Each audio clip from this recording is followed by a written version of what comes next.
What is justice? But we're not going to start in a courtroom or a philosophy class. Nope, we're starting in the animal kingdom to see if the answer is an instinct we've had from the very beginning.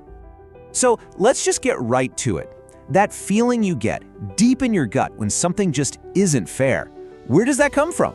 Is it something we learn as we grow up? Or are we actually born with it? Well, the evidence suggests the roots of justice go way, way deeper than we think. Okay, so picture this. It's a famous experiment by Franz de Waal. You've got two capuchin monkeys side by side in their own little spaces. And the deal is simple. They hand a researcher a token, they get a slice of cucumber back. And you know what? At this point, everything's great. It's equal pay for equal work, monkey style, everyone's content. But then, the deal changes. One monkey does the same task, hands over its token, and gets a sweet, juicy grape, a major upgrade. So the other monkey sees this, gets all excited, hands over its token, and gets the same old boring cucumber. And oh boy, the reaction is immediate. It doesn't just eat it. It literally throws the cucumber back at the researcher, rattles the cage. It is furious. Now look, it's easy to just see this as a monkey throwing a tantrum, right? But what biologists see here is something way deeper.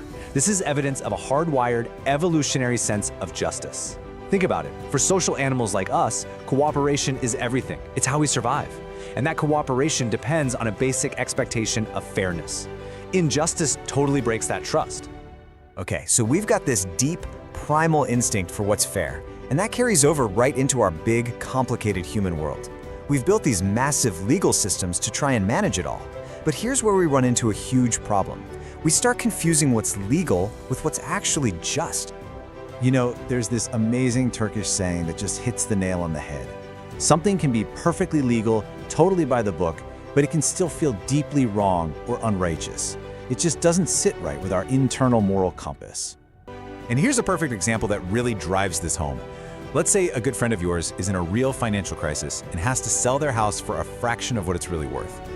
Legally, can you swoop in and buy it? Yeah, absolutely. The law says it's fine. But is it the just thing to do? Is it the right thing to do? Our conscience is screaming, no way, even when the law book is giving a thumbs up. This shows you that real justice is so much bigger than just legal code. So if justice isn't just about following the law, then what the heck is it? Well, according to some really deep philosophical traditions, we've kind of been looking for it in all the wrong places. First things first, we gotta blow up a huge myth. This idea that justice and equality are the same thing. They're not. You've probably seen that cartoon this quote is based on. You give three people of different heights the exact same box to stand on to see over a fence. You've treated them equally, for sure, but you've only been just to the one person who can now actually see. For the shortest person, your equal treatment is completely useless. See? Justice isn't about sameness, it's about providing what's needed. And here's where it gets really mind-bending. We're always out there demanding justice, right? We think of it as the foundation, the starting point.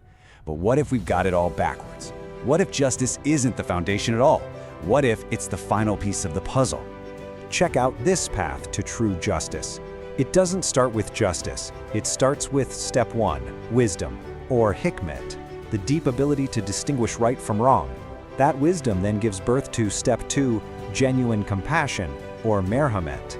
And this isn't just pity, it's the profound understanding of what another person truly needs and deserves. And only when you have both of those can you perform the final act, step 3, justice, or adalet, actually giving what is truly due. And once you see it this way, bam, you suddenly understand a massive problem with our world today. I mean, from our courtrooms to the algorithms that are basically running our lives, we are swimming in information, but we are absolutely starving for the wisdom that leads to real justice. So let me introduce you to a concept that shows you exactly what technology is missing. It's a term from Islamic law called ijtihad. The root of that word is jihad, which means struggle.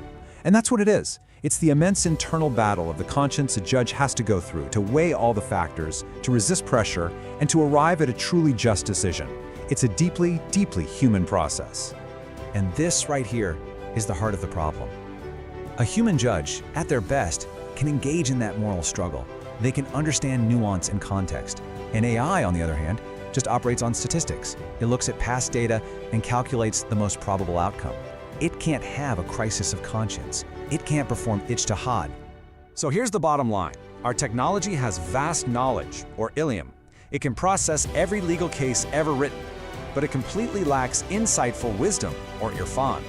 It has the what, but not the why. And a system of justice built on knowledge without wisdom is destined to be unjust. So, this leaves us in a kind of tough spot. If our legal and technological systems are fundamentally flawed in their search for justice, where's the responsibility fall? Well, the answer, it seems, is with each and every one of us. Hey, remember that furious monkey from the beginning? We are all born with that same primal, powerful instinct for fairness. No one has to teach a child to cry out, "That's not fair!" That part is built in. It's injustice, learning to accept it, ignore it, or inflict it on others, that is learned from the world around us. Now, the thinking behind this explainer makes a really bold, fascinating claim. It suggests that if every single one of us focused on being truly just in our own lives first, to our families, our colleagues, ourselves, we could potentially resolve 80% of the world's injustices. The big problems are often just a reflection of our small, personal failures of justice. And that, right there, is the core idea. It's so easy to point fingers at broken systems and global inequalities, but what if the real quest for justice doesn't start in the streets or in the courts? What if it starts with a quiet, honest look in the mirror?